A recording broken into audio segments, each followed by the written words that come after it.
Tonight, an actor known for his role in the Oscar-winning film Dances with Wolves is accused of sexually assaulting young Indigenous girls. Nathan Lee, chasing his horse, was taken into custody at his North Las Vegas home this afternoon. Fox 5's Drew Andre joins us now with the details of this arrest.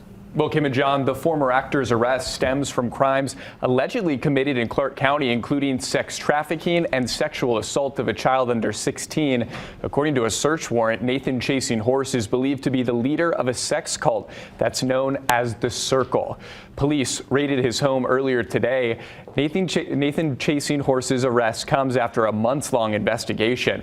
He played a young Sioux tribe member, Smiles a Lot, in Dances with Wolves.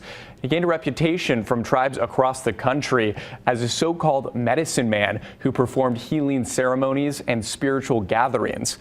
The warrant reads that Nathan Chasing Horse used spiritual traditions and their belief system as a tool to sexually assault young girls on numerous occasions.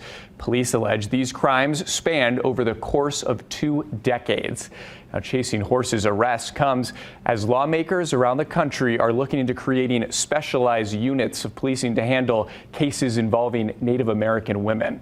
In studio, I'm Drew Andre, Fox 5 News, local Las Vegas.